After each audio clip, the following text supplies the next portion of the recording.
এই যে আমাদের ঈদের আজকের দিনের যে ত্যাগ বার্তা, আত্মশুদ্ধি, আমরা যে আমাদের পশু কুরবানি করি, আমাদের জানমালের খরচ করি, আমরা একটা অংশ আমাদের যারা গরিব দুঃখী আছে সমাজে সবার সাথে একসাথে মিলে আমরা মিলেমিশে খাওয়া দাওয়া করি, কিংবা আমরা আমাদের অর্থ খরচ করি, কিংবা আমরা ঐক্যবদ্ধভাবে একসাথে মিলেমিশে ঈদ আনন্দে চলাফেরা করি। এই জিনিসগুলো যেন আমাদের শুধু একদিনের জন্য না হয়, এটা যেন পুরো বছরই থাকে। আমরা মুসলিম উম্মাহ যেন ঐক্যবদ্ধ থাকতে পারি, আমরা আমাদের জায়গা থেকে সবসময় যেন যারা আশেপাশের মানুষ তাদের সাথে মিলেমিশে এভাবে আনন্দে জীবন কাটাতে পারি, এবং আমাদের সুখ দুঃখ সব কিছু ভাগাভাগি করে নিয়ে যাদের সামর্থ্য তুলনামূলক কম তাদের সাথে আমাদের যতটুকু সম্ভব ততটুকু আমরা একসাথে শেয়ার করে যেন ভালোভাবে এই দুনিয়াতে আমাদের জীবন কাটাতে পারি। এই বার্তাটা পুরো পৃথিবীর এবং আমাদের দেশের সকল মানুষের জন্যই থাকবে। মাননীয় প্রধান উপদেষ্টার যে কথাটি বলছেন, আমাদের মনে হয় যে এটা তিনি আগে থেকেই বলেছিলেন যে তিনি জুনের মধ্যে এটি করবেন। অনেকের মধ্যে এটা সংশয় ছিল এটি আসলে হবে কি না, কিন্তু আমাদের যখনই এই বিষয়টি বোঝার বা শোনার সুযোগ হয়েছে বা তাকে জানার যতটুকু সুযোগ হয়েছে, আমাদের মনে হয়েছে তিনি তার ওই জায়গায় অন্তত কমিটমেন্টটুকু রক্ষা করেন এবং এক কথার মানুষ। সো তিনি জুন পর্যন্তও যাননি, তিনি এপ্রিলের প্রথমার্ধের কথাই বলেছেন। আমরা আমাদের জায়গা থেকেও বলেছি যে আমাদের আসলে এই সময়সীমা নিয়ে সমস্যা নেই। আমরা আগেও বলেছি ডিসেম্বর থেকে জুন এই সময়সীমা নিয়ে আমাদের কোনো সমস্যা ছিল না। তবে এখানে কিছু গুরুত্বপূর্ণ বিষয় হচ্ছে জুলাই অভ্যুত্থান পরবর্তী একটি নির্বাচন হবে এই বাংলাদেশে। আমরা বিগত এক যুগ ধরে বাংলাদেশে কোনো নির্বাচন দেখিনি। 250-টিরও বেশি ডিজাইন অপশন নিয়ে ওয়ালটন স্মার্ট ফ্রিজ, বোঝে আপনার প্রয়োজন। সেই জায়গায় আমরা প্রত্যাশা করি যে জুলাই ঘোষণাপত্র এবং জুলাই সনদ দেওয়ার পরপরই, যেটি তিনি জুলাই মাসের মধ্যেই বলেছেন, এরপরই মৌলিক যে সংস্কারগুলো প্রয়োজন, দুইটা সংস্কার, এক হচ্ছে পুরো দেশের স্বার্থে কিছু মৌলিক সংস্কার প্রয়োজন, আরেকটা হচ্ছে একটা স্বচ্ছ এবং সুষ্ঠু নির্বাচনের জন্য এইটার নির্বাচন কেন্দ্রিক আরেকটা সংস্কার প্রয়োজন।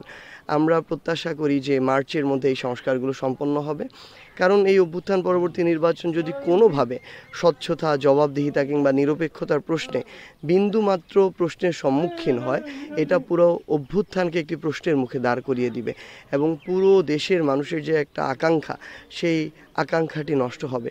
তো আমরা আমাদের জায়গা থেকে চাইব অন্তর্বর্তীকালীন সরকার এই প্রশাসন, আইনশৃঙ্খলা রক্ষাকারী বাহিনী, বিচার বিভাগ এবং স্পেশালি নির্বাচন কমিশন, এই সংশ্লিষ্ট যারা রয়েছেন তাদেরকে সেরকম দায়িত্বশীল যে মানুষগুলো যারা পেশাদারিত্বের পরিচয় দিয়ে এসেছে বছরের পর বছর ধরে, তাদেরকে দায়িত্বের জায়গাগুলোতে নিয়ে আসবেন, গুরুত্বপূর্ণ জায়গাগুলোতে, এবং তারা তাদের সর্বোচ্চ তাদের জায়গা থেকে আপোষহীনভাবে ক্ষমতার দ্বারা প্রভাবিত না হয়ে, পেশিশক্তি, কালো টাকার দ্বারা প্রভাবিত না হয়ে, তারা পেশাদারিত্বকে সর্বোচ্চ এবং দেশকে সবার সামনে রেখে তার একটি স্বচ্ছ সুষ্ঠু নির্বাচন আমাদেরকে উপহার দিবেন, এটি আমরা আমাদের জায়গা থেকে প্রত্যাশা করি।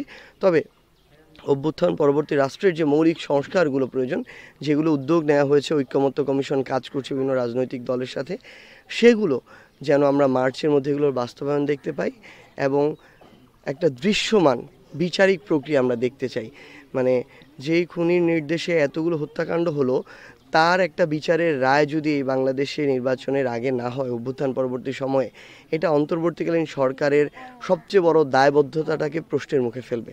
সো আমরা বিশ্বাস করি সেই আমরা এই যে হত্যাকাণ্ডগুলো, এটারও একটা আমরা দৃশ্যমান বিচার দেখতে পাবো এবং ফাইনালি আমরা একটা স্বচ্ছ ও সুষ্ঠু নির্বাচনের মাধ্যমে আগামী নতুন যে বাংলাদেশ, সেই বাংলাদেশের দিকে আমরা অগ্রসর। আমরা বিশ্বাস করি যে বাংলাদেশের প্রত্যেকটি জায়গায় মানুষের জনমনে নতুন কিছুর একটা কিন্তু আকাঙ্ক্ষা আছে। মানুষ নতুন জায়গায় আস্থা রাখতে চায়, তরুণদের উপরও আস্থা রাখতে চায়।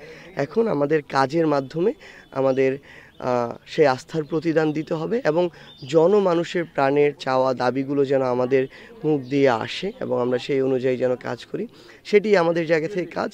এবং আমরা দুজন মুখ্য সংগঠক, আমাদের আহ্বায়ক এবং সদস্য সচিবের সার্বিক দিক নির্দেশনা এবং আমাদের যারা কেন্দ্রীয় কমিটি রয়েছেন, আমরা সকলে আমাদের জায়গা থেকে প্রত্যেকটি জেলা উপজেলা আমরা ঈদ উপলক্ষেও এসেছি।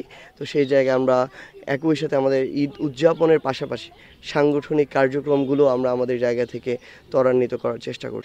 খুব স্বাভাবিকভাবেই একটা দল আত্মপ্রকাশ করার কয়েক মাস হয়েছে। বাংলাদেশে আমরা যে রাজনৈতিক দলগুলো দলগুলোর সাথে আমাদের এখন প্রতিযোগিতা, তাদের কারো বয়স 40 বছর, কারো বয়স 80 বছর। তো আমরা খুব স্বাভাবিকভাবে মনে করি যে এই 4-5 মাসে আমাদের দলের পুরো বাংলাদেশের প্রত্যেকটি ইউনিয়ন ওয়ার্ড পর্যায়ে আমার দলের নাম জানে, আমাদের দলের যারা প্রতিনিধিত্ব করে তাদেরকে চেনে, তাদের কথা শোনে, এবং আমরা মনে করি যে এটাই আসলে একটা দলের এই অল্প সময় অনেক বড় পাওয়া। এখন আমাদের কাজ হচ্ছে আমাদের প্রত্যেকটা মানুষের কাছে যাওয়া, প্রত্যেকটা ঘরে যাওয়া, গিয়ে তাদের কথাগুলো শোনা এবং সেই কথাগুলো পুরো দেশের মানুষের সামনে নিয়ে আসা এবং জনগণের প্রতিনিধিত্ব করা, জনগণের ভাষায় বলা। আমরা মনে করি যে জনগণের একটা তীব্র আকাঙ্ক্ষা রয়েছে নতুন কিছু। জনগণ পুরাতন যে জরাজীর্ণ যে একটা সিস্টেম, কালচার, রাজনৈতিক, সেগুলোতে আসলে অনেকটাই তাদের জায়গা থেকে বিরক্ত এবং তারা প্রত্যাশা করে যে নতুন কিছু, তাদের যে আকাঙ্ক্ষা সেই আঙ্গিকে কাজ করবে।